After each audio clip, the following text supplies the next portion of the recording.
Alrighty, we are live. Hey, folks. Kai, bring us in.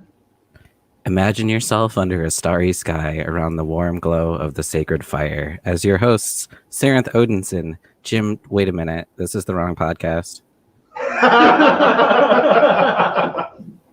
Hey, everyone. If you didn't realize, I am the voice that introduces around Grandfather Fire, otherwise known as Kai. Hi, everyone. What episode are we on now? This is 21. Oh my God. It's legal for it to drink now. Finally. Cheers. I don't have my drink ready yet because I want to show you how to make absinthe because that's how I am as a person. Well, how to prepare it, not make it, because I don't have a distillery. But, You know, in order to make a pie from scratch, you must first create the universe. Sarenth's trying to get himself in trouble tonight. He really wants it. From who, though? I mean, me, I think. OnlyFans. We're going to get that started already. Just, Not even, we're just over a minute into the show and we're already starting the OnlyFans. Well, you know. Also, y'all, as I'm sure you can see, we're a bit zoomed out from last time. My laptop is all the fucking way over there. I can't see any of your comments. But y'all, I see that you're commenting. so what I'm doing is I'm going to try and pull up StreamYard on my phone. Oh, wait, I can see the comments if you want me to read them. Yeah, that's So, awesome. Malcor says, hi, kids. Jason says, hey, wait a minute. Eleanor says, nice intro. Jason also says, heyo, everyone. And Eleanor says again, this has been a thing before for Sarenth. I'm assuming in regards to the OnlyFans comments. That or, yeah, probably that. Alternatively, also possibly just Sarenth sitting next to me, you know. Well, there's that too, yeah. That happens a lot. All right. So, Eleanor says, oh, yes, to the previous comment. Is there a way to bring me into the stream where I don't kick the camera or anything else on? I don't think so. Fine. Fuck it. No. That's what YouTube's for. Right. We're super on top of things, as per usual. Absolutely. I mean, this is your, like, second official-ish episode, I think, of the two of you running things. Third. But, Okay. you know, third time's the charm. Yeah. Right? I mean, oh, shoot. I forgot to do the butter thing. I don't have gonna knock on wood. I don't generally have the technology gremlin problem, so I'm just gonna keep knocking occasionally. If we start having technology gremlins, just put some butter out. That usually fixes it. I heard it from, speaking of knocking on wood, I think I read it in one of Claude Lacouteux's books on mythology and folklore. The reason we knock on wood is because we're trying to wake the spirit up. Mm-hmm. I've heard that before. Yep. Yeah, I've heard that before, that you're trying to get the spirit's attention and To hope protect that, you. Yeah, Mm-hmm. protect you from misfortune. Okay. Which I have to wonder how the spirits in like wood from tables and stuff feel about that, because especially like the IKEA table I'm sitting at right now. Same. Because particle board. Anyways. Yeah. Before we get any further, does anybody want to do the prayer? I can do it if no one else is feeling inspired. Go for it. Okay.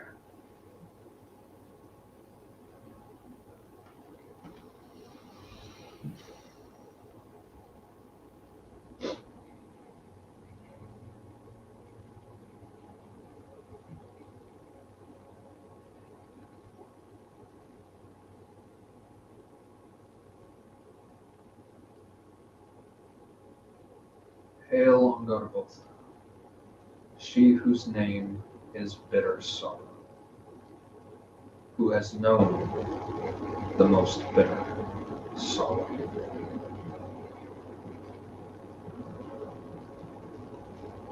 Thank you for your pain, Holy One.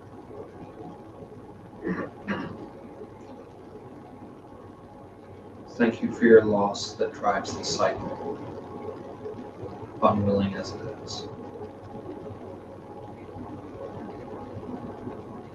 Mother of monsters, who loves her family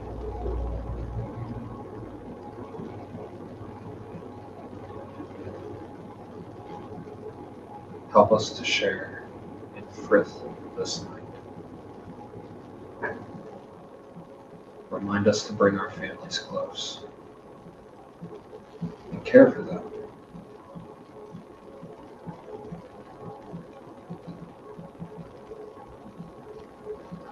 Family chosen, family born, family blood.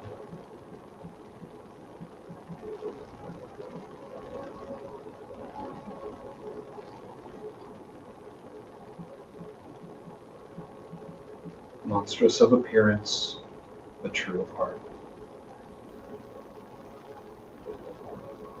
It's the Frith bonds that bind us, not our faces. Help us remember this. Thank you, beautiful one. Pack one of us and keep us all. Let's thrive. Let's thrive. I'll drink to that. Yeah. So, can I just say that was fascinating that as soon as you invoked her name, there was a huge amount of like weird feedback that started happening, and as soon as you ended the prayer, it stopped. Just didn't mention that. Yeah, weird how that works. Yeah.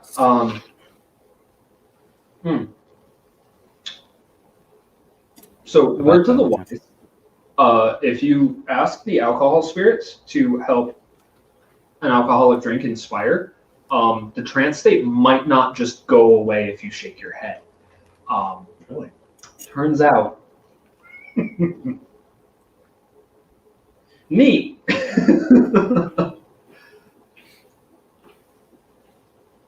Okay. Josie says, what a coincidence. What a coincidence. What a twist. All right. So what are y'all drinking? Because I know that you make fancy, amazing things. Yeah. So spirit-led spirits, as per the normal at this point. Do you have that recipe written down right there? I did not remember. I made these drinks too early to remember to say them on air. So I had Josie write them down for me because Yay. Awesome. Awesome. And without her, I'd probably be dead in a ditch because I'd have forgotten something important. All right. So this lovely bastard is drinking half-ounce absinthe, 4 ounce of Irish whiskey, half-ounce of lime, half-ounce of elderflower syrup with a heaping spoonful of white sugar because I accidentally let my simple syrup go bad in the fridge because I didn't pay attention. Oops. Yeah, it happens. Travesty. Yeah, and I haven't remade it yet because it happens. I am drinking half-ounce of absinthe, approximately 6 ounces of tequila because Jesus. I ended up free pouring after 4 ounces, so something like that. That's approximately 6, but he measures that. They measure that shit with their heart. Yeah, pretty much. Like you're supposed to, obviously. Yeah.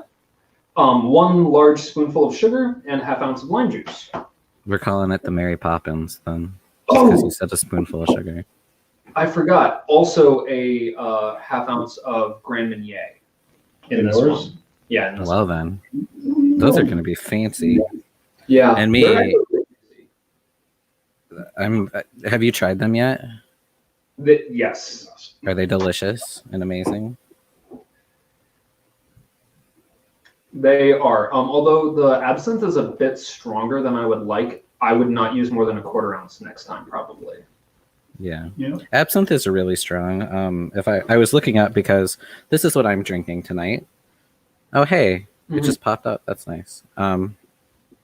So this is the Non-Rouge Absinthe by 2 James, I believe. Yes, 2 James distillery in Detroit, named after the famous little red imp man who told Cadillac to fuck off. And Cadillac was like, fuck you, I'm building a city. And then he died poor and sad in a ditch because he didn't listen. So, yeah. You might want to listen. Yeah, generally speaking. So I was actually going to, because I'm super fancy, here is my absinthe. And I'm going to attempt to try to pour this so you can see it. So you can actually see it loosh. if I can drip it right. I'm just gonna make a mess. It's fine. That's okay. I have towels.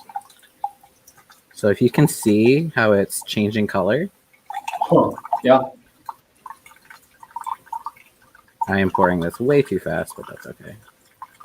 Eventually the sugar cube will dissolve. It's traditional to do like 1 or 2 cubes of sugar. And apparently, I was reading today, you should do it with organic sugar because they're not as tightly packed as white sugar. Huh. Which I thought was interesting. So I'm going to try this with 1 sugar cube. So yeah, you see how it completely changed color? Yeah, wow. From it goes from this nice kind of earthy green. I'll just show you. So nice kind of earthy green color. And yeah, then it just turns this lovely, like, cloudy green. It's really super cool. Also, that's 100% why we named the episode Kai and the Green Fairy, because it's the absinthe episode, and also because Kai works with the good neighbors, and, you know, I can't resist a bad joke that will get me in trouble. I mean, to be fair, I do have the Alchemy Gothic Green Fairy absinthe set. I didn't bring the bowl down because that's a lot of work. But yeah, the glass also has the fairies on it.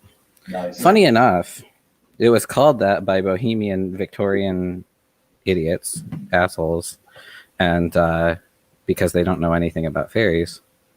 And it actually, so it has this, absinthe has this huge reputation for being like super hallucinogenic and you're gonna see crazy things, when really it's just people getting drunk and being like, wow, because it's made from wormwood, right? And people are like, it's super hallucinogenic, and it's really not, especially not in the amounts that you get in a glass of absinthe. Yeah, the food John is not going to be anywhere near. No. Yeah. If it was in a dose that would be hallucinogenic, you would actually probably poison yourself first. Like, it's fine. Alcohol poisoning. It's another route to talents that some would consider unnatural. Oh God. So this is delicious, and I love it. And Good. I'm sure at some point, what absinthe did you get? You got Lucid is the absinthe. Oh, Lucid. Lucid's pretty good. Yeah, that was the first absinthe I ever had, actually. Nice. Yeah. Sarah's just going to be the Vanna White. Yeah, that's just good. Yeah. I'm enjoying I like it. how they changed their label. That's nice. Yeah, it's beautiful, and it's 62% alcohol. Yeah, it's 62%. Yeah.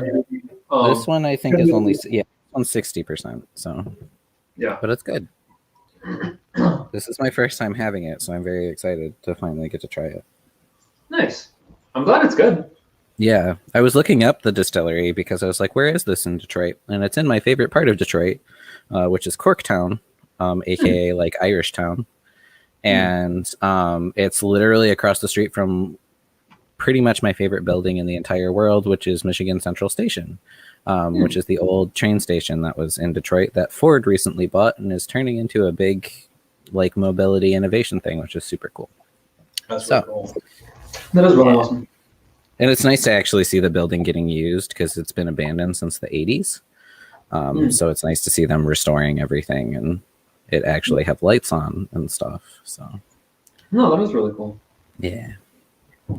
All right, Kai, since we're like 10 minutes into the show or something, 15 minutes into the show, wow.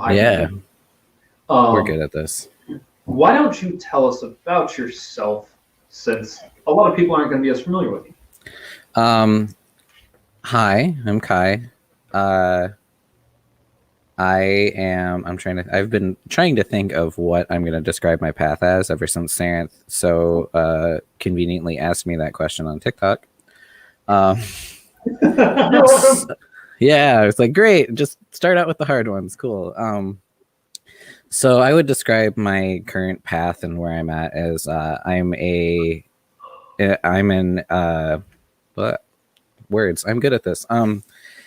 I am a priest of the Morrigan. I initiated with her in a journey in her cave last Samhain, October 31st, Halloween, if you're not familiar. It's not Sam Hain. People will murder you over that pronunciation. Just gonna warn you. Samhain. MH is generally in Irish. Because Irish lesson, why not? MH is generally silent-ish when you're like reading the word. And once you actually learn the like rules of Irish, it's a lot easier to pronounce everything because you recognize everything actually says the same thing instead of, English, which is just a mess. So yeah. Here's a bus. Please lie down. Oh, yeah. Nice. I learned from the best. I learned from Jim. So yeah. Yep. I'm good at.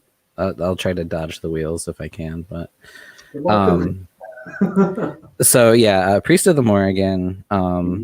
I have been studying Irish paganism and the native Irish tradition through the Irish Pagan School, which is headed by Laura O'Brien and John O'Sullivan. They're wonderful people. Highly recommend. And I also, as mentioned earlier, work with the Good Neighbors, otherwise known as fairies. Fun fact, the word fairy is French, which is why, also absinthe is French. So apparently I need to look more into French stuff. Anyways, so I work with the Good Neighbors in a fairly new-ish tradition that's kind of happening called fairy witchcraft, which was founded by Morgan Daimler, or I guess founded is a weird way to put it, but I guess talked about by Morgan Daimler. And with that, there's also an aspect of star worship. So I'm working on that and learning how to actually do astronomy, which is fun. So much so that when I go back to school in the fall, I am taking an astronomy course. So Nice. That'll be cool. fabulous. What's going on? So yeah, that's basically me. Yeah, general pagan-ishness, polytheist, pretty much aligned with these folks, except I'm not heathen because I'm sure it'll happen at some point. But yeah, no. So okay, I took an OM class a little while ago. And I was like, in the class, I was like, wow, this is a lot to learn. At least I don't have to learn the runes, and I got a voice. Yeah, I'm like, damn it, every time. So I'll once I learn the OM, I'm learning the runes. Yeah. 1 second, Kai. So Josie asks, this is different than fairy, F-E-R-I, yes? Yes. So fairy witchcraft, like I said, is a tradition that Morgan Daimler has been working on, has put out several books on. F-A-I-R-Y, which is the normal traditional spelling of the word fairy. Fairy witchcraft, F-E-R-I, is the witchcraft tradition founded by Cora and Victor Anderson, I think, back in the 60s, I want to say. So I tend to differentiate by calling that Anderson fairy tradition, just because then people are a little less confused. Which in itself differs from the furry tradition where you dress up in animal skins and.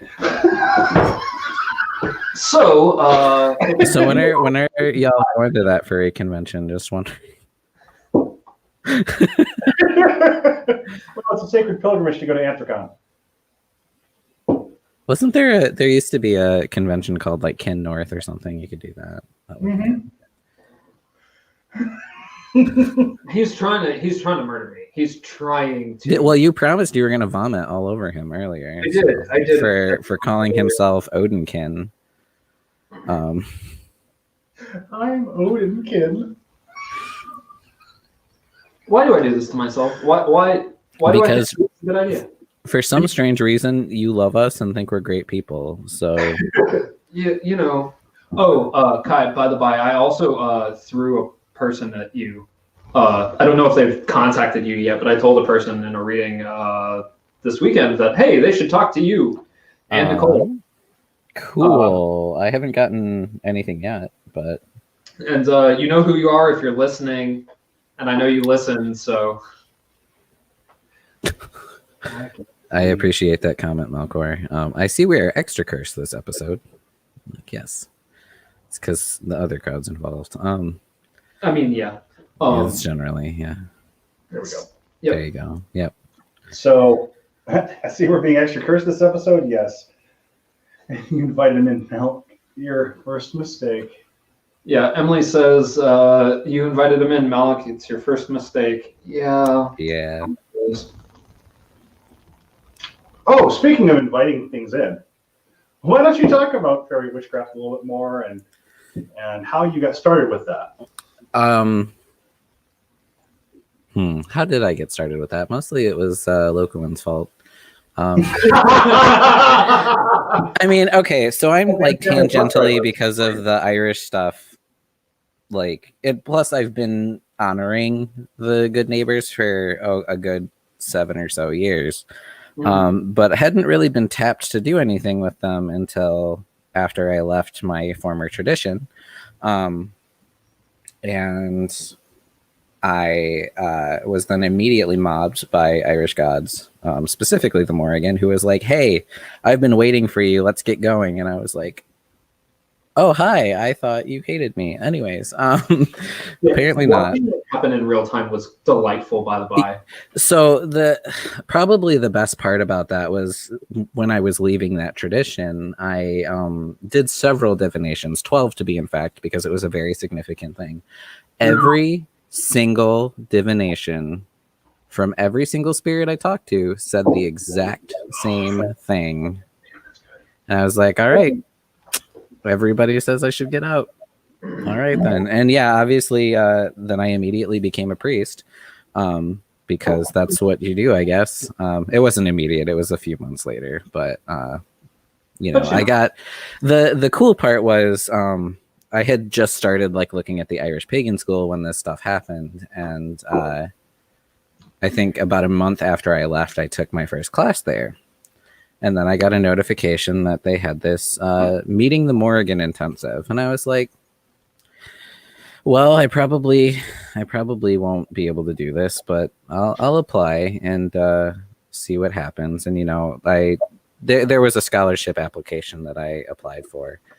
And honestly, I cannot tell you how happy and surprised and relieved and overall just the amount of confirmation I got from the email of, hey, yep, you're going to be one of the scholarship people, like, welcome aboard. And I was just like, we can, because we got to see that. Yeah. That was really cool. And also, it's important to note, because Kai forgot to say this, Laura O'Brien, who was leading the class, do I have that right? Yeah, Laura O'Brien, yeah. Okay, yeah. Lauren O'Brien, who's teaching the class, is dedicated to the Morrigan and does divination on every student who gets in.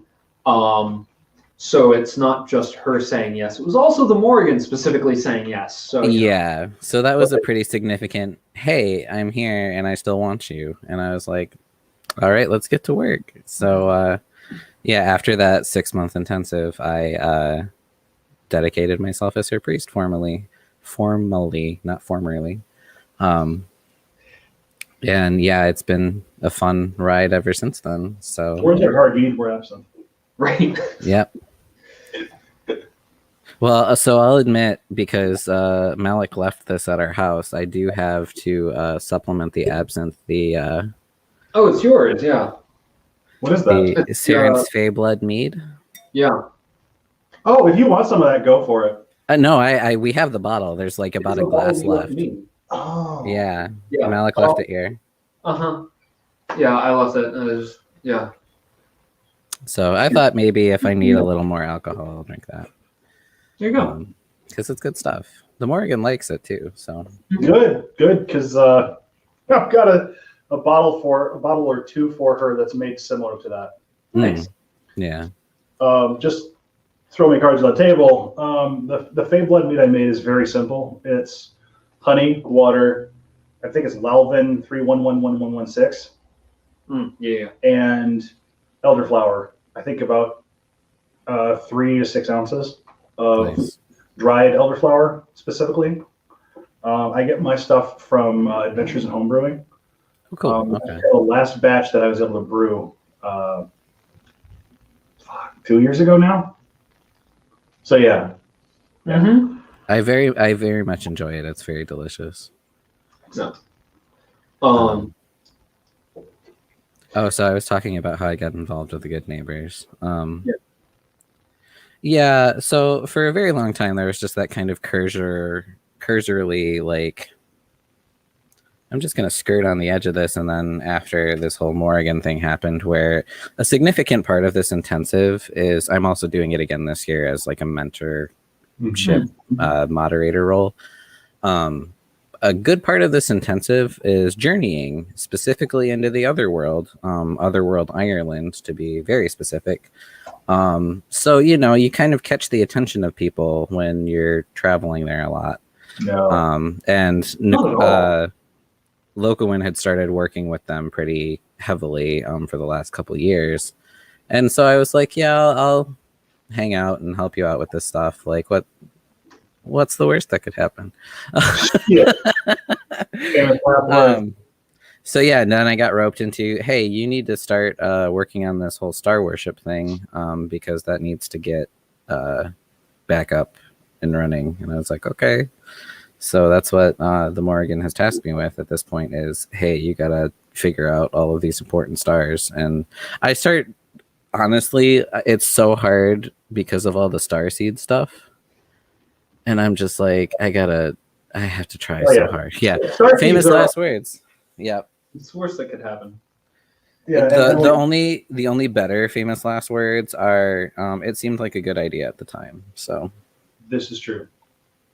Emily also said, not surprising at all, but those confirmations are so helpful and motivating. Yeah. Yeah, like I said, that was a huge, just like, well, everything I thought I was doing is actually happening. Because, yeah, I had gotten divinations before that of like, I was like, should I apply for this? And I got it doesn't matter, you're doing this intensive. And I was like, all right, cool. And I did the intensive. So, yeah, it's been good. Or as, hey, y'all watch this is an hey, y'all watch this indeed. Yeah. No, hold my beer. Except I only have absinthe. Hold my absinthe. Hold my absinthe. You might not get it back. And that's how we got the Bohemian movement. I mean, right. I mean, that's not untrue. I think it's funny how something I was thinking about earlier was how they'd be like, oh, well, you know, I saw the Green Fairy. I'm fucking sure you did, pal. You probably drank a whole gallon by yourself. Right. Like, this is powerful stuff. It was made originally to be medicinal, like most alcohol. Like a lot of alcohol, yeah. Yeah. Because it's chock full of like all sorts. It's got like anise and fennel, a whole bunch of other random botanicals. Yeah. And the guy who originally invented it was like, yeah, this will cure malaria. Like, what? So. Right. Well, yeah. It's like Pepsi. Mm-hmm. Yeah. It originally started off as a digestive aid. Yeah. Yep. Coca-Cola, same deal. Mm-hmm. And, you know, with cocaine. Yeah. Because everybody needs a little bit of extra. And it wasn't illegal at the time. No. Like, it adds a little pep to your step, that certainly. So. I think that was one of the slogans at one point, pep to your step or some shit like that. Yeah. Probably. I think so. You know, Hold my absinthe is a whole different vibe. Yes, that is true. It really is. So with the development of all these different pathways coming together, I mean, that's a lot. Yeah.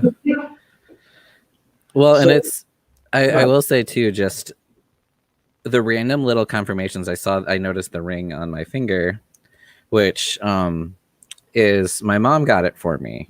Mm-hmm. The reason why it's significant is it's Kunmara marble, which is marble that's only found in Connacht, which is where the Morrigan's most holy site is. Understood. Uh-huh. So she was like, yeah, I got this. I thought you would like it. I was like, it's a feather with Kunmara marble. Wow. So somebody was asking me, well, not me specifically, but on Twitter, they were reading Man and His Symbols by Jung, and they were asking why are signs so much more popular than symbols? My response to that was because symbols, you have to, like a lot of times you have to initiate into a system in order to understand what the symbol's depth means. Mm-hmm. Sometimes signs can just hit you out of the blue and really just impact you in a way that a symbol, you can contemplate a symbol, you can look at it, you can look at the design of it. but sometimes a sign hits you right where you need to be, when you are. For those of us who haven't read this book, differentiation between sign and symbol. So, sign is a message, or in terms of a psychological phenomena, which is kind of what Jung's funny, because he kind of talks around mysticism and kind of talks about psychology and then blends the two. Like you do. What a symbol is it is a structure that arises from the unconscious. A sign is something much more spontaneous. It's something that is communicated between conscious beings. I'm giving you a sign right now by gesticulating with my hand. The symbol is what I'm wearing around my neck that I started off the conversation wearing, and you're not going to notice it, except now I've drawn attention to it. Okay, so it's the difference between like iconography versus an omen. Bingo. Gotcha. Yeah, I was gonna say a sign is basically like an omen, for another word for it. Mm-hmm. No, that tracks. Yeah. And the thing with a symbol is that it serves its purpose whether or not you draw attention to it. A sign, in order to be a sign, has to be experienced, seen, heard, touched, tasted, whatever. Mm-hmm. And I think that, and I haven't read Man and His Symbols, or at least I've read the Cliff Notes version. It's been a long time. Mm-hmm. But the way that I understand the difference between a sign becoming a symbol is that the sign has to assimilate into the collective unconscious as a viable symbol for people to attach to. Okay. Does that make sense? Yeah. Yeah. That tracks. As a hypothetical, that it may or may not actually be a hypothetical. So Odin's associated with ravens, right? Right. So Odin decides to start sending ravens to people as signs over and over and over until eventually people are like, okay, Odin's associated with ravens. Right. And that becomes a symbol of his rather than just a sign. It can still be a sign, but it is also a symbol. Right. See the Raven banner from Rune Hjarno Rasmussen. Yep. That's interesting.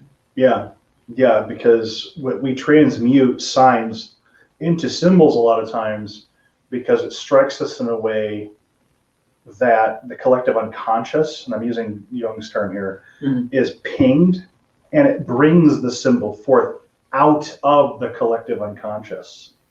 So the feather makes total sense as a symbol of Morrigan because of associations, and it makes sense that it would appear to you as a sign because of connecting where that marble came from with the symbol etched into it. Well, and the other part of that being, I was specifically looking for a ring at the time as my, like, here's my mental reminder that I work with the Morrigan, that I worship her. And I had been eyeing a specific one, and she was like, no, don't worry about it. And I was like, that's weird, because you had been telling me to get a ring for a while. And then, I went to visit my mom, and she's like, yeah, I got this ring. And I was like, this is literally perfect. You have no idea. So the fun part is when signs and symbols intersect, because without that lead in, the sign doesn't mean anything. Yeah. Mm-hmm. That's really cool. Yeah, no, that's amazing. Yeah. I had a vaguely similar thing happen with Angrboda. So around Yule / the New Year, I had a lot of stuff pop up with Angrboda. That's putting it lightly. Shit, what's that? Gotta love when people accidentally affirm / help you along your path. Yeah, no shit. Right? My mom has been very supportive of me, which I'm very thankful for every day. She might be watching too. So hi, Mom, if you are watching. Nice. Also, I will mention Jason's comment about the random murder of crows everywhere. That literally happened. There are crows that migrate specifically next to my workplace.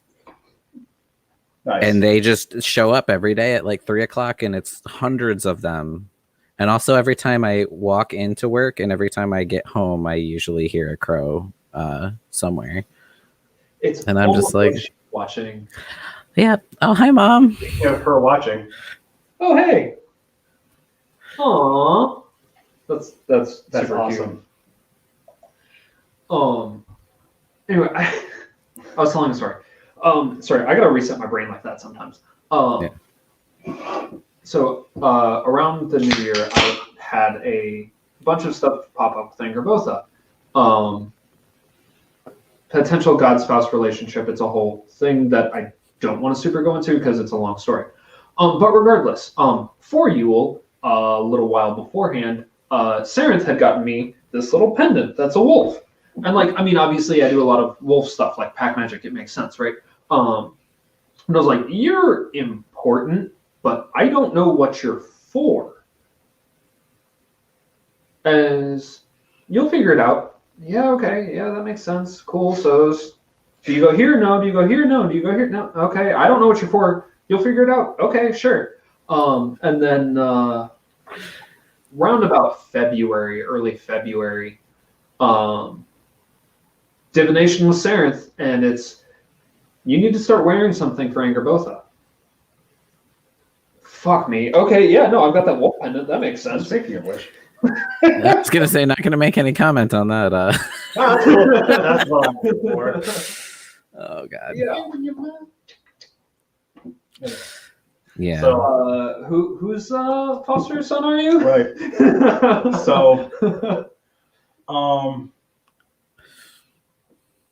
I had a thought and it disappeared. Damn, that absinthe is really good though. That good old neurodivergency kicking in right. too. 3 ADHD people on a podcast. Can we remember a single thought for more than 10 seconds? No, but it's not necessary. Moving on. So the impact of the Morrigan is pretty obvious on your life. Like a lot of folks who get God touched and are thrown into work, not only did your life vastly improve when she came into it in a big way, you're also fundamentally reorienting your life around that. I mean, you're talking about taking astrology classes to get closer to the spirits of the sky. That's huge. And I'm happy that we're able to talk about it in a more open forum space, because you're actually seeing material impact on your lives in ways that you can point to and go, yes, I'm going to be learning this. I'm going to be incorporating this in a very specific way. So between your work at the Irish Pagan School and between the academic work that you're taking on come fall, do you have any kind of idea or clue of what direction this is going in? Or is it kind of like I'm uncovering as I walk? It's from what I've seen so far, it's been very like you're gonna just figure it out when you get there. And I'm learning more and more that it's like, oh no, this is stuff that needs to get done, basically. And there's a few groups that I'm in that are oriented with the fairy witchcraft, that where a lot of people are getting the same UPG around the same time, and it's like, well, yep, I guess this is happening. So I don't know if it's what the implications are going to be, because of course my brain is like, oh, we're just going to open up portals, right? And it's like, now you're thinking with portals. Jason says, woo, figuring things out while moving forward. Yeah. Right. And I mean, honestly, just with how vastly my life has improved, I'm not worried about where it's going. I know it's going to be better. Like I can't get much better than rock bottom. And that's kind of where I was when I was in that former tradition. And I know like the Morrigan is one of those goddesses that has the reputation of, I'm going to completely ruin your life for some reason. But I know a lot of people who stick with her realize that those life ruining moments were actually, you are in the absolute wrong place. You need to get out. Like it's, getting rid of toxic partners. It's, you need to move. Like I know a lot of folks who have started working with her. They're like, I have to move cross country. And it's like, yeah, because that's where you need to be to do the work that she wants you to do. And it sucks when you have this like human perspective of like, I don't know where this is going and I don't know what's happening. And I know this is something that's come up with my therapist a few times of just, you gotta work on the blind faith thing. Just trust that it's going to happen. Luckily, my one of my therapists is very pagan, and it's nice to be able to talk shop with her. Oh, that's stuff. amazing. Wonderful person. And yeah, she was just very much like, y'all just got to work on the blind faith. I know it sucks, but you got to trust that your gods are there for you. And I'm like, you know, but she hasn't failed me yet. She's been very, very patient with me. Fun story. Once she yelled at me because I kept asking her, I was like, why me? Why do you want me? She's like, would you stop? And I'm like, oh, yeah, okay. She's like, I chose you for a reason. Just accept that, okay? It's like, all right. So, yeah, like she's very patient, which a lot of people also don't seem to see that side of her. But she's very like, as long as you're not deliberately going against everything she's telling you to do, she's very like, okay, we're gonna just push you, nudge you a little bit. Okay, there we go. She's one of those gods that I identify a lot with as an Odinsman. The understanding of you're not wasting my fucking time, therefore you're worth the investment. I very much feel that, and I think that her and Odin align a lot with a lot of folks that I know in that regard. I know a lot of people that work with both of them. There's always seems to be at least a few. That's what I'm here for. Right. There's the saying that in a lot of pagan spaces that every Odin's person space needs at least one Morrigan's person, and every Morrigan's space needs at least one Odin's person. And honestly, in my very limited experience, that seems to be true. But also, yeah, there is a lot of overlap. Myself being one of them. I'm an Odinson, and also on Morrigan helped initiate me into pack magic. I'm not as tight with her as I am with like Angrboth or Odin, but sure, like that doesn't mean she's not important to me. I don't know if that made any sense. No, that makes sense. Also, Eleanor, there's a lot of people that work with both the Morrigan and Caradwin too, and I know a lot of folks that work with the Morrigan and Hecate as well, because there's a lot of intersecting like wheelhouses, I guess. Because primarily the Morrigan is about sovereignty is a big thing, so also like boundaries is a big thing with her. Obviously she's a goddess of war, a goddess of prophecy, a goddess of sorcery, like a goddess of shape-shifting. I know that there's some UPG out there that she's specifically a goddess of change. So she shows up a lot to be like, no, we gotta get rid of this. We're not kicking this old stuff out, burning it, and we're gonna go down with the new stuff. So let me ask you a question, since you brought up UPG. How, this is going to be kind of a firebomb, and I know it is in heathen circles. How relevant are the writings to modern Irish polytheism? From my experience, it's important in terms of kind of verifying your own experience, because like there's a certain image of the Morrigan, and like there's also thanks, Car.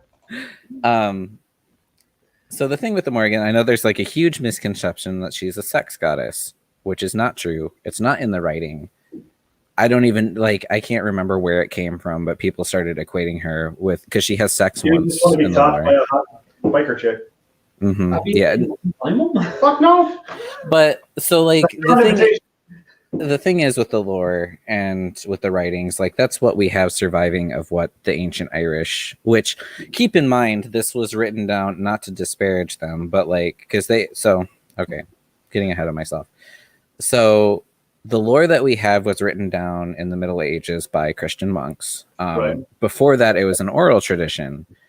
The thing is, and a lot of people are like, oh, it was Christianized because of that. And it's like, actually, the Irish monks kept pretty close to the lore. Like they didn't, like it's really funny sometimes when you go and look at it, because they'll be like, they'll write the whole thing down and they'll be like, and obviously this was bad because, you know, God is important. Yeah. Like, we have a similar issue with Snorri Sturluson, only he's not a fucking monk. Way worse about Christianizing everything because he had a political. Anyway. Yeah. Anyway.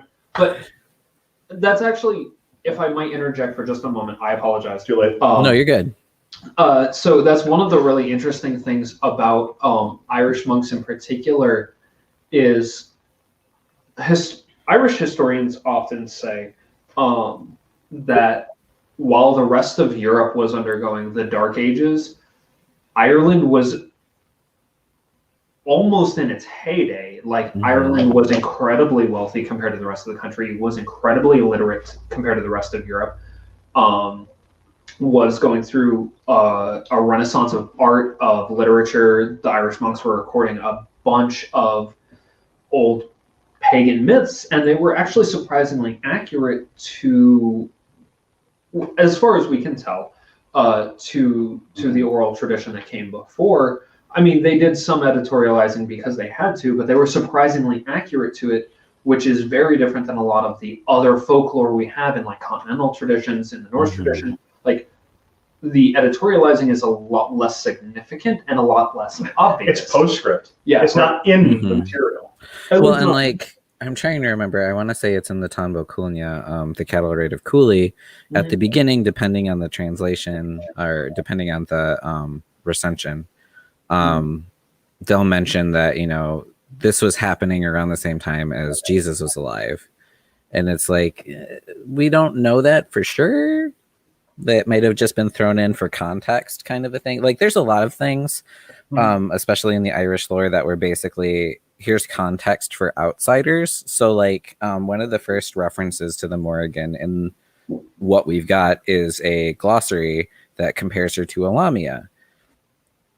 And I mean, Lamia aren't actually snake people, which is what the modern like thought is. But I'm trying to remember the exact wording, but it was basically like the Morrigan, aka a Lamia, a monstrous woman, basically. Or I know that she's also compared to Electo. She's compared to the Furies in general. She's compared to Valkyries occasionally. For context, and it's like, because that's the closest thing that outsiders would have to what she is, and a lot of the times in the glosses they'll compare her to or they'll compare other things to her, because that's what the Irish understood. So, you know, it's just interesting to see how like the context mattered in that regard. And just like, so again, with the whole editorial thing. What was that? Yeah. In terms of relevance, it's more like, this is good background data, but the rest is kind of front loaded from there. Okay. Yeah. A lot of it is very much like, y'all have no idea what this is. So here's the closest thing we can find in your culture to compare it to, I guess. Yeah. No, that's right. When I talked about the SVL a while ago, Pistis Faunus Varius Lupus, one of the things that A said that that A had to go through in order to learn Irish, you had to learn Latin, Greek, and one other Romance language, or Old English, I think. Like, you had to have like 3 or 4 languages in front of, in order to actually read the text, because you didn't have context otherwise. Well, because even if you know modern Irish, that's not the same as Old Irish. It's significantly different. Like, there's certain things that kind of translate, but a lot of it is completely different. So it's not like Icelandic at all. I mean, even Icelandic doesn't directly translate to Old. It doesn't, but if you read one, you can at least get the gist of the other. That's fair. That's fair. Honestly, it's probably closer to English versus Old English. Which, granted, 2 languages removed, right? Because there's Middle English in between. But modern English, I mean, I had a professor in school who was fluent in Old English and would occasionally speak it in the history of the English language course. And you could kind of understand what she was saying, but only kind of. Right. I mean, it's like going back and trying to read the Canterbury Tales. Christ. Which I think is Middle English. Yes. I think it's on the edge between Middle and Modern. Yeah. Right there. Yeah, it's like right on the edge between Middle and Modern. Pain in the ass. Yeah, it's a pain in the ass.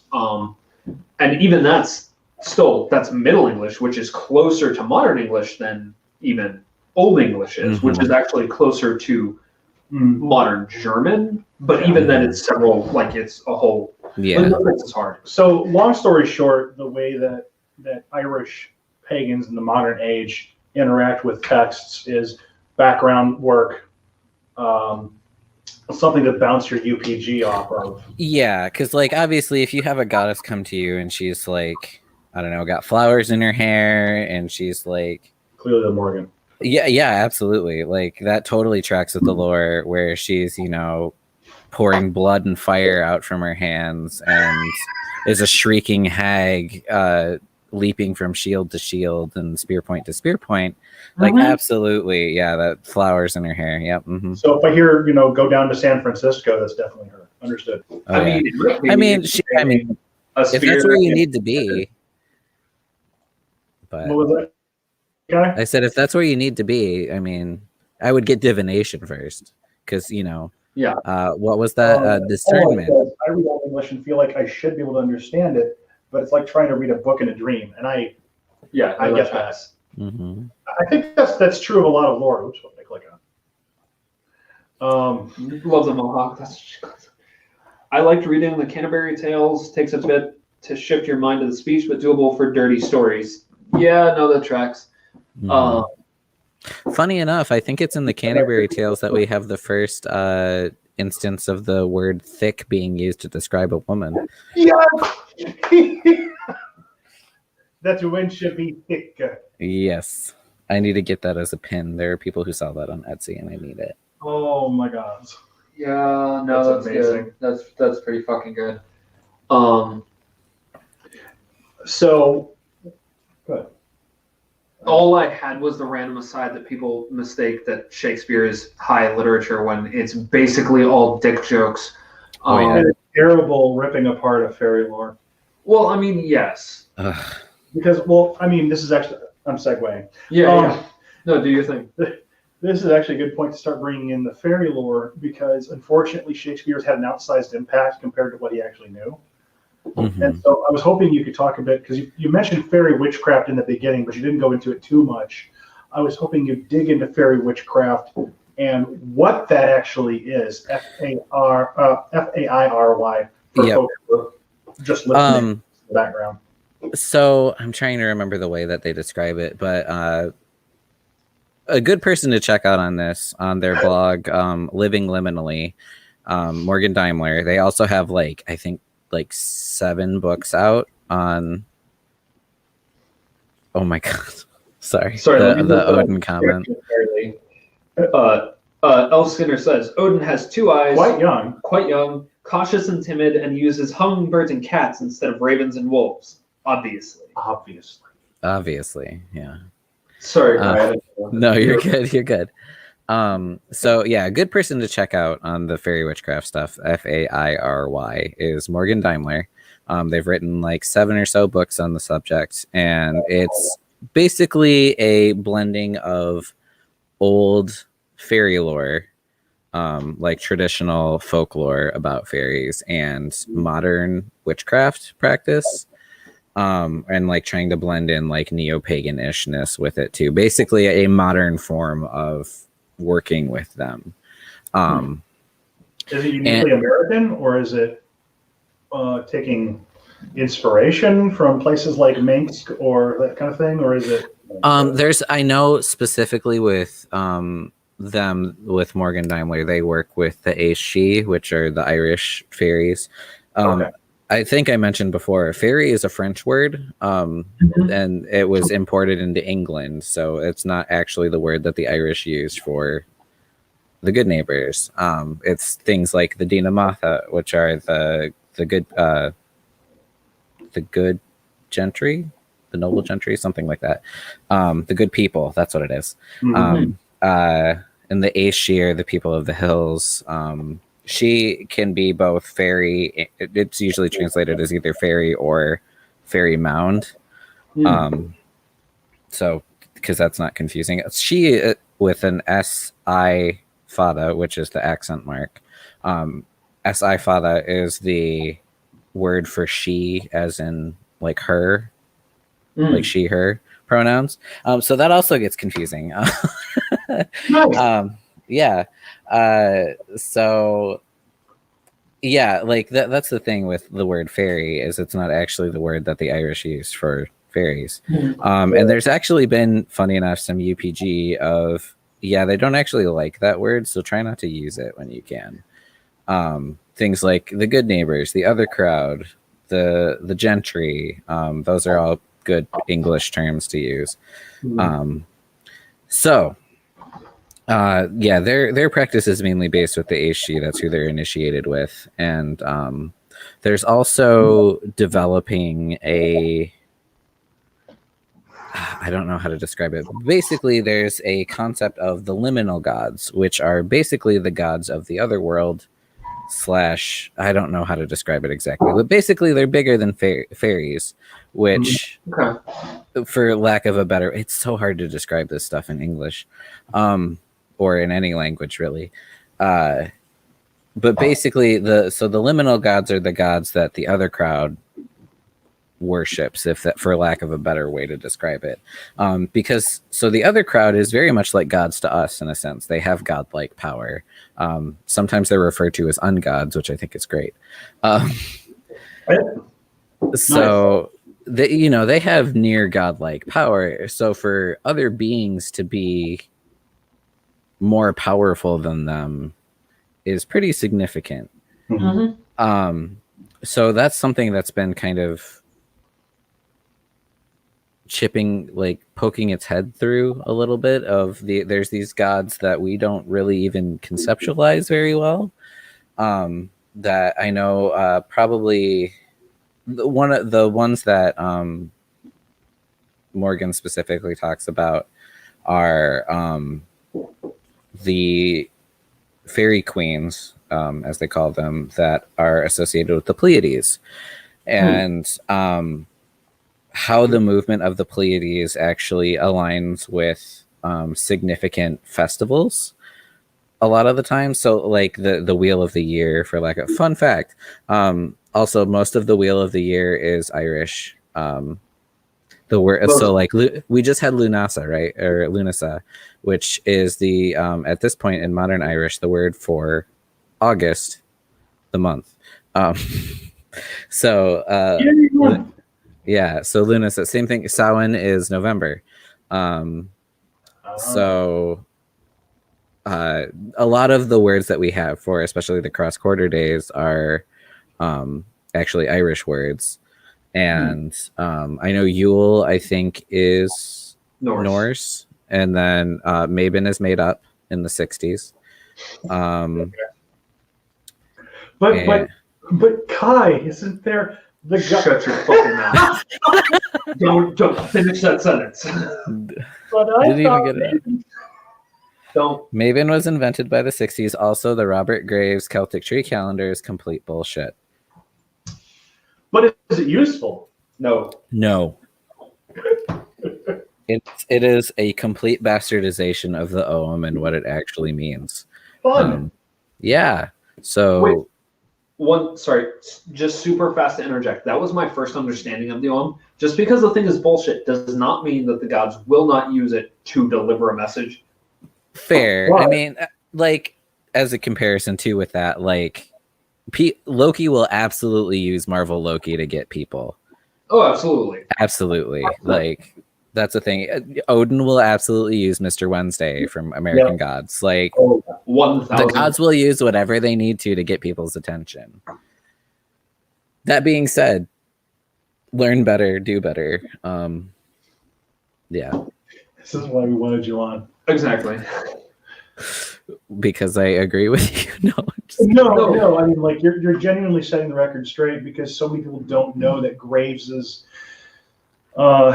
calendar thing is bullshit. Yeah, because, like, he literally pulled that out of thin air. Even in modern paganism, a lot of the stuff that I run into with regards to the Ogham is that.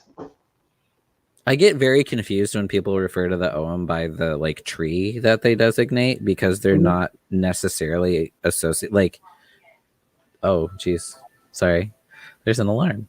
So the Ogham aren't necessarily associated with trees, like a lot. So like Tinna, for example, which is one of the Ogham, generally means like metal or fire, or it has a couple different meanings. But it's a tree name is not one of them. Very few of the Ogham have a tree name is specifically associated with the actual like Ogham, if that makes sense. There is a tree Ogham, which was, I can't remember who did that, but like there's a couple different, for lack of a better word, like kennings with, no, Josie, you don't have a Celtic birth tree. It's not, I think mine is ivy or vine. Vine is a tree apparently. Yeah. Oh Jesus. Which, you know, now that I think about it, it makes so much sense why I quote vines all the time now. I like that I could hear that. I will drive to your house. I don't live that far away. But yeah, like, so there's like kennings, for lack of a better word, for all of the Ogham. Where I'm trying to remember some of them, like Ua, which is one that's generally associated with the Morrigan, generally means like phantom or like the howling of wolves kind of a thing. Like it's very descriptive. These they're called Breer Ogham, which is basically like Ogham meanings. They're very descriptive, but a lot of them don't have anything to do with trees, which I think is really funny. I do love the Ogham associated with the Morrigan is the howling of wolves, because that just is heard to a fucking T. Like, yeah, let me grab it real quick because I'll actually read you what it. Do you think we're gonna pull up a couple of them? Yeah, a couple of comments. Sorry. So we've got Birth Tree from Jason Davis. Yeah. So according to Robert Graves, there's a whole thing of like there's a Celtic quote unquote tree calendar. Yeah. Tree calendar. Which ignores that Celtic is a language group used by linguists. It's a whole. Well, it's not even necessarily like Celtic is a language group. It's also like these people all like spirals. So we're going to just lump them all together. And they worship like vaguely the same idea of gods. I mean, there's that. I mean, there is some like linguistic links between. Yeah. If you drink just straight whiskey, try the one in front there because it's new and you're going to love it. Beautiful. I mean, there is linguistic links between like Gaulish and Irish. That's a thing, but like it's very linguistics. It's not like these cultures came from each other. Like no. Well, oh god, I could get on a whole rant about more dude. Yeah. Sorry. I could go on a whole rant about the idea of Proto-Indo-European. I am so annoyed with it right now because so many people are like, "Oh, we're going to use the Proto-Indo-European word." I'm like, we have no record of this. This is literally just theorized. You have no idea if people use these words. Okay, I'm just going to say it. I'm going to say it straight up. Proto-Indo-European is a reconstructed linguistic academic tool. It is not and never was intended to be an anthropological construct. It is not saying that there was an Proto-Indo-European monolithic culture. It is not saying anything even close to that. It is literally and explicitly only and exclusively a linguistic tool used by linguists. Cunning ones at that. I will. Wow. For linguistic interpretation and history, and that is it. It is not intended to be an anthropological tool. Are there anthropological implications? Yes, but they are implications at best. They are not statements. And anyone, I swear to God, who comes onto this podcast who says that Proto-Indo-European was a culture, I will find you. You'll just yeet them into the sun. But yeah, no, that's the thing. So I am a part of the welcome committee of Skithblathir, which is a heathen server, specifically like heathen recon server. I run into this on at least a weekly, sometimes a daily basis, where I have to say, hi, PIE, Pi, Proto-Indo-European, is not an anthropological concept. That's not a thing. No one cares. Stop it. I'm so annoyed by that because I only recently found that out because in the tradition I was formerly a part of, one of the like things that they were very insistent on was the word Gosti. which I just found out recently is a Proto-Indo-European reconstructed word that supposedly means guest and host. But it's a guess, and I'm like, and there's links to that because you can find it in Old Norse and Proto Norse. You can find that Gostis, guest and host, we are fairly sure come from the same thing. That's where we get things like guest rights that show up in a lot of European cultures, right? Don't you mean Proto-European? I will punch you. You are sitting next to me. this is why it's dangerous for you two to be in the same room. I know, like, right? Imminent threat. Came over here. But like They hosted me. I did. I hosted you. You do this to me. This is where you get things like Xenia and Frith, which are not exact equivalents at all. They're close. They're close-ish, but they're not the same thing. Xenia is Greek, for those who aren't aware. Xenia is Greek, and Frith is Old Norse, roughly. And these concepts are basically come down to guest rights and hospitality, and those apply to both guests and hosts, and what that exchange meant. And it's integral, and I actually had to argue with somebody about this yesterday. The idea of guest rights and hospitality is integral to the worldview of most of the religions of the cultures that came out of Europe. This whiskey looks really good. Do you value your life? So I'm going to distract you just briefly with the comment we have of, okay, but hear me out. But what if I need to use parts of PIE and ignore the rest to prove my ancient aliens theory? I know where you live too. Nicole then said, so we co-opted the word grith and ran off to do, or the word frith and ran off to do some other bullshit. Like, Pretty much. Yeah. Anyway, where were we going? Because I've completely side-railed everything with my fucking rants. So Proto-European is actually a force that undermines an understanding of proper Irish terminology. Yeah. And that's like, how many things have come out in recent centuries even? So like, as much as Shakespeare was detrimental to the other crowd, the one who really fucked it up is the fucking Victorians, because they fuck up everything. Well, yeah. That's how we got the little like tiny fairies with wings and shit. Now I'm like, yep, unhinged. Let's go. Clothes, sexuality. Yeah. Well, also the weird, like, gross, like they're childlike, but also really sexual, and it's like, y'all need to stop. Yeah. So yeah, that's why we have tiny winged fairies, is because of the Victorians. They also ate mummies because the Victorians. What? I'm making a joke, but I'm also being somewhat serious that Freud was actually onto something. Look at what his clientele was at the time. You know? You're not wrong. I mean, he had a shitload of case studies. That's what he based his theories on. Okay. Nope, we're not going to do this. We're not going to. Nope. No, we probably shouldn't. Okay. So I was going to read you the prayer for Ua.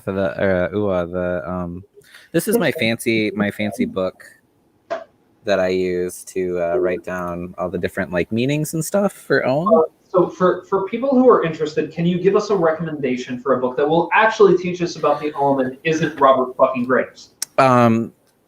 Probably the most recommended book I see, and it is very good, is Weaving Word Wisdom by Aaron Rowan. Yeah, Aaron Laurie. Highly recommended. Very good. It's very thorough as well. Another book I see recommended occasionally is called The Poet's Ohm by John Paul Pattinson, I want to say. Those are both pretty good books on the Ohm. Also, there are great classes at the Irish Pagan School for Ohm, just for general, like, hey, do you need to know how the fuck this works? Here's a great, little class on it. I need to take that class from the Irish Pagan School at some point, because I have to learn at some point. Have fun with that. Yeah, no kidding. How far can Sarent stretch Malik's responsibility as a host?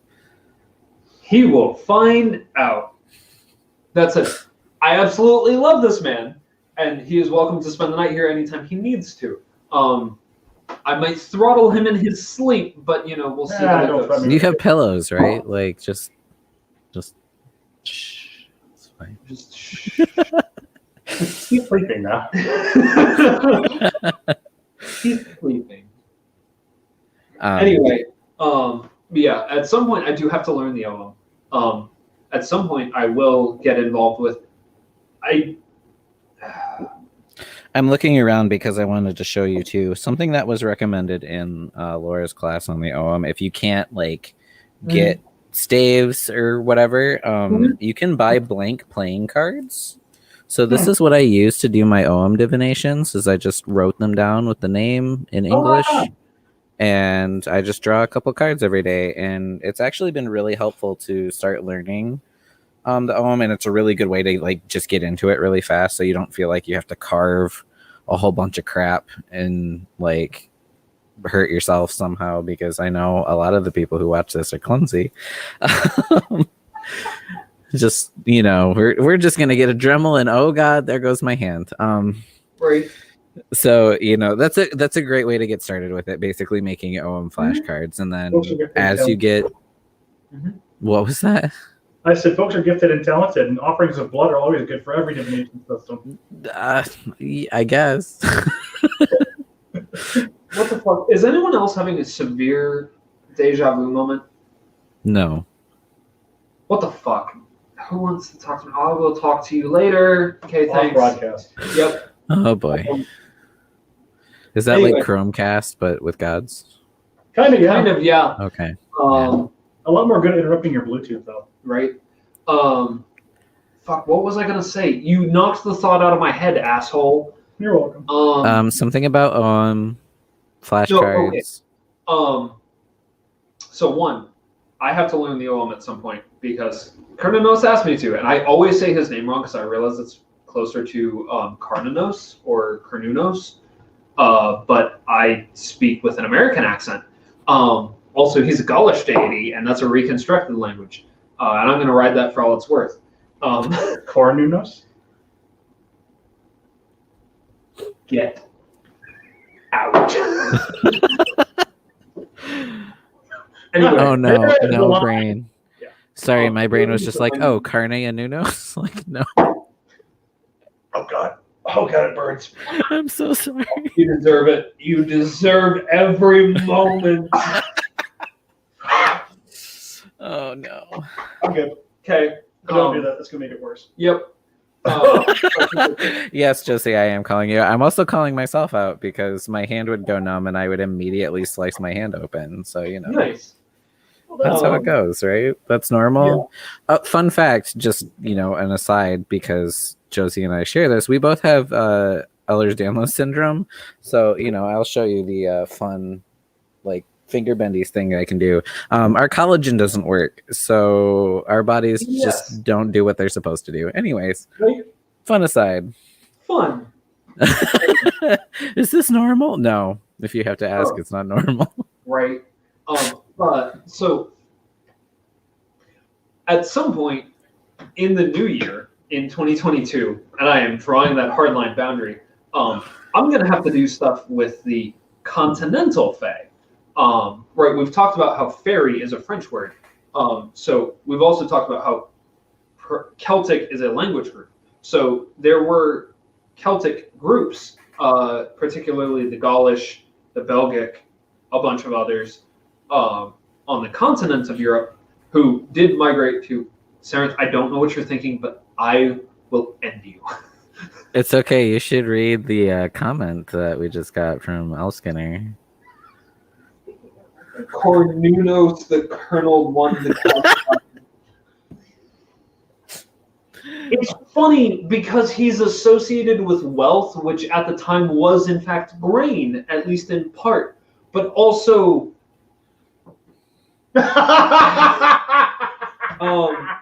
big anyway, man. Was he also a fertility god? I mean, only through the aspect of wealth. So was he ribbed for your... I'm crying. I'm laughing so much. Just no, that's just corny, says Josie. Thank you. As I was saying, so there are surviving through folklore, not super well recorded, but surviving through folklore. There are traditions of continental fae, which is actually, if my understanding is correct, is spelled F-E-E. It's closer to fee. Yeah, funny enough, that's how they refer to absinthe as fae, F-E-E, fae. Yeah. Okay. La Fée Verte is the which. Wow, I suddenly developed a French accent. Okay. There you go. Anyways. But yeah, so the Gauls were in modern-day France, Lower Germany, some of Spain. But yeah, in fact, kobolds, the classic D&D monster, is actually a continental European house spirit. Yep. Which is different than, say, a brownie or domovoy or Nissa or other all kinds of house spirits. All kinds of house spirits, but very all from different cultures too. All from different cultures and with very different traditions between them. Yes. I am far from a fucking expert in this, and I am hardcore putting off learning anything in depth about it because I have enough on my fucking plate. But Kernanos, I know, has asked me to do this thing after I'm done with my current projects, involving the continental fae, because he's a Gaulish deity. He's actually not at all attested in insular Celtic or island Celtic. So Manx, Scottish, Irish, Brittonic. He's not attested at all in the islands. People like to pretend that he's Welsh, obviously. Yeah, Welsh. No, fuck you. No. He's not Herne the Hunter. Herne the Hunter is first attested in fucking Shakespeare, who, I mean, there's ideas that he may have come from an older folkloric figure, but that's not attested. I mean, also that. Honestly, I actually have UPG from Herne the Hunter, so I'm not like, oh, no, you can't, like, no, worship me. I don't give a fuck. I don't actually care. But he's not attested older than that. And while he may be an older folkloric figure, that doesn't make him attested or anything like that. Well, Robin Hood's old as fuck, but... Yeah, right. Like, that's how it goes. King Arthur is a lot of fan fiction. King Arthur does have a lot of fan fiction. Yeah. Like most of King Arthur lore is fan fiction, if you didn't know. Yeah, like a huge amount. Also, I won't get into that. Anyways, go ahead. Sorry. But yeah, so I'm going to be doing at some point some stuff with continental fae, which is interesting. It died. I had it. It's gone. So, what connecting pieces are you needing in order for that to be a thing? Mostly how to read German. Oh, fucking hell. Yeah. So most of the surviving folklore is only recorded in German and or French, which I read neither of. So luckily I have friends on the internet. I mean, I will say it's worth looking into Slavic stuff too, because they have a lot of stuff on like house spirits and that kind of thing. Sorry, apologies. You knew the rabbit hole, didn't you? I just say that because there's one person particularly in one of the groups I'm in that I want to say that she's working with Romanian other crowd. So just a little extra thrown in there.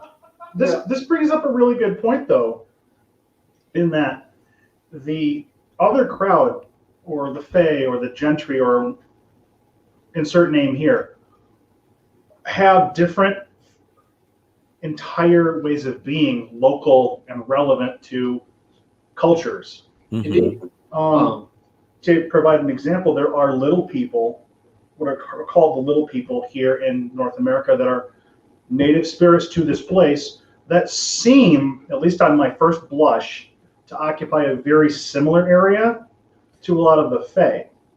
That's something that a lot of people are trying to figure out, for lack of a better word, because like it's the similar thing with like yokai from Japanese.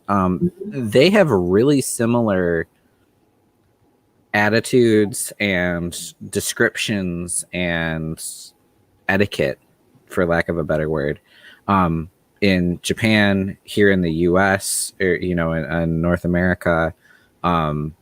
obviously continental Europe, the Ireland and Britain, like there's different etiquette, but it's all similar enough. And a lot of people have theorized that these areas are like neighbors, for lack of a better word, or like cousins, but they're all like, another one that gets brought up too is like Jinn, who have their own society. Like, it's really similar. A lot of us has like the word I think that Morgan uses is fairy like, because we don't want to discount the cultures that they're in, obviously, like the indigenous peoples and that kind of thing. So it's fairy like is the best we've got, kind of. Yeah. It's like what is considered polite in America might be considered rude in another country. Yeah. Like, we're all human. That doesn't mean the rules are the same. Right. Or as Nicole mentioned, Fae-jacent is another one. Fae-jacent. Yeah, that's awesome. I like that. Fae-jacent. Also, for anyone wondering, yes, anything to do with the good neighbors is in fact contagious, and you will find yourself craving butter and or heavy cream if you're like me and of the depressed, flavor. The good neighbors, stay over there. Fuck off. I do have headcanon that State Farm is run by the good neighbors. But anyways.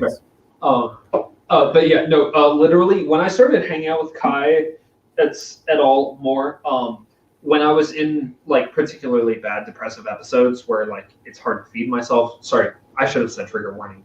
Apologies. But like, depression makes it hard to feed yourself sometimes. It'd be like, all right, I can't eat.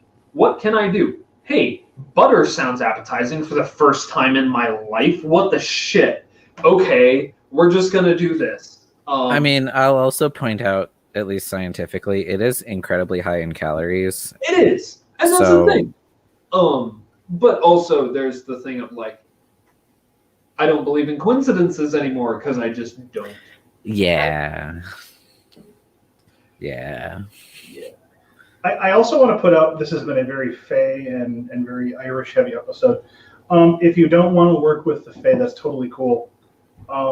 Like with any other beings, make your own choices. Just understand that once you begin the work with these groups of spirits, it's very, very, very hard and quite rude to stop.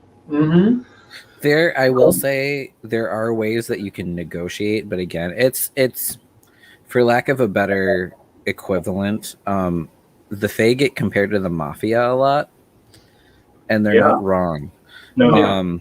It's very hard to get out once you get in, and usually if you've already acknowledged them, that's good luck. Correct me if I'm wrong, but aren't a lot of old Irish customs of ways of basically saying, hi, I recognize you're there, but please stay away from me? Aren't a lot of those offerings basically propitiatory? Yeah. So like a lot of the time, so like putting fresh cream out or butter or whatever, putting it out on the doorstep was, I'm giving you this so you leave my stuff the fuck alone. Please go away. Like, I appreciate you being here. Leave me alone, please. So as for always, look into the culture involved and do your normal discernment stuff, divination. Talk to somebody you trust. Talk to somebody in the culture. There's ways around it. There's ways to negotiate, but also, as Jason says, don't touch the circles. That's excellent advice. Please don't run through fairy circles. They are a legit portal. Sometimes you're lucky and they're inactive. Sometimes you're not so lucky.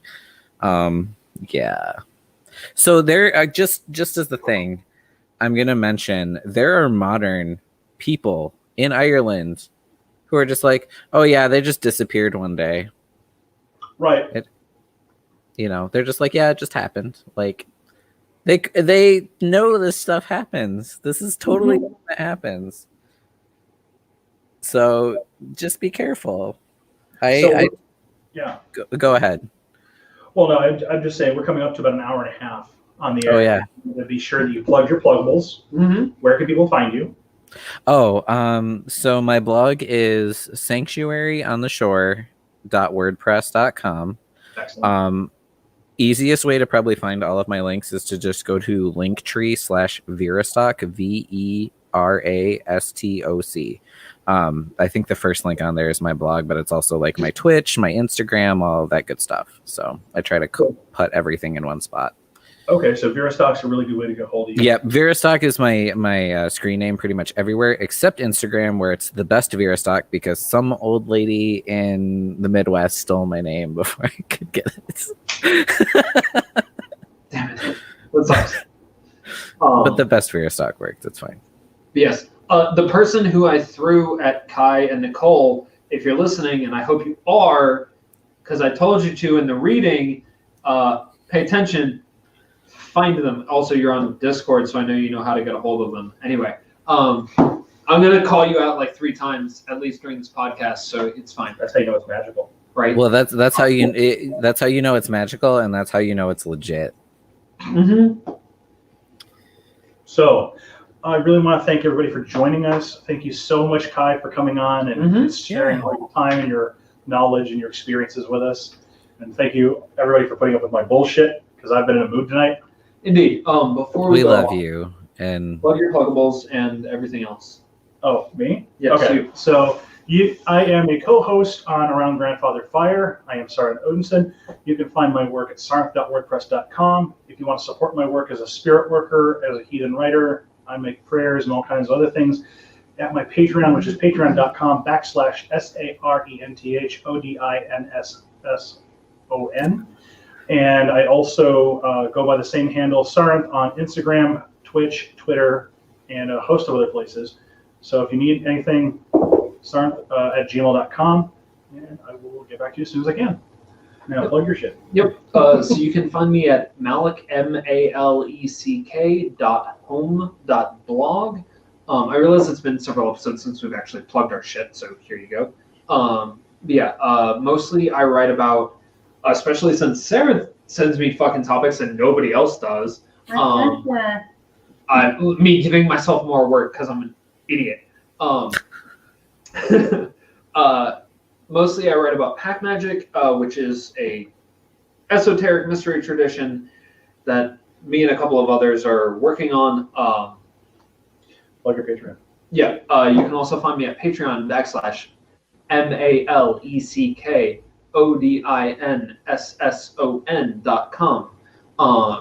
If you want to support that work, if you want to support us here at 3 Pagans on Tap, you can find us at patreon.com/3 POTS.com, 3pots.com, or patreon.com/3pots.com. If you enjoy the show, we really appreciate all of our patrons.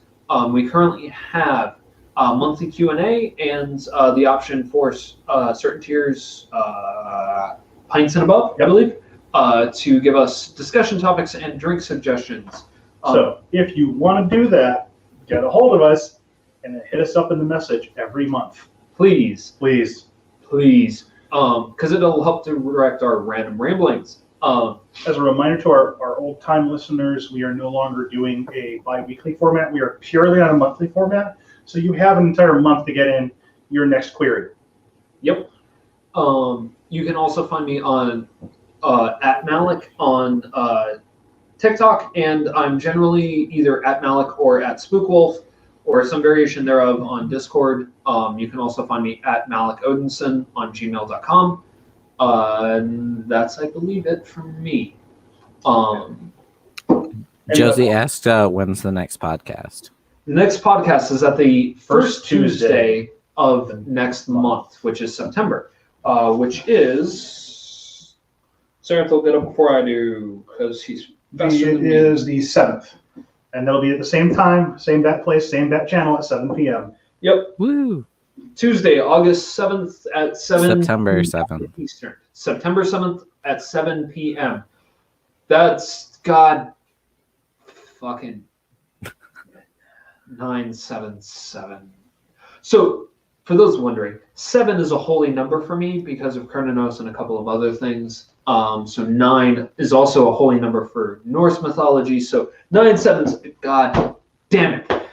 Anyway, funny enough, 9 is also an important number for me. So excellent. Not that I'll be on them, but you know. Unless you need somebody, unless you need another guest, I'm happy to come back on. That's the other thing. So, folks, if you have guest ideas for us, if you want us to sit down and share a drink with somebody, as long as it's not that fucking Meyer rum, I'm willing to do it. Or if you want to be a guest, please hit us up either on Discord or email or Patreon or etc. You don't have to have a specialty. You don't have to have a book. We're just happy to have you. Yeah, really. Like, fucking, do you like alcohol or non-alcoholic beverages? Yes, you can bring on a non-alcoholic cocktail. That's totally legit. Please don't make potato water like Sarah did that one time. You poor thing. Yeah, I don't feel bad. Anyway, that's us. If you want to hit us up on the after party, we'll be on in like 2 to 3 minutes. So, love you all. Have a wonderful night. Blessings to you. Blessings to you. Pack warm. Thank you for having me on too. It was really great. Seriously, we'll have you on again, I'm sure. Absolutely. Awesome. All right, folks, y'all take care. Be well, drink responsibly, and be safe. Best to have. Best to have.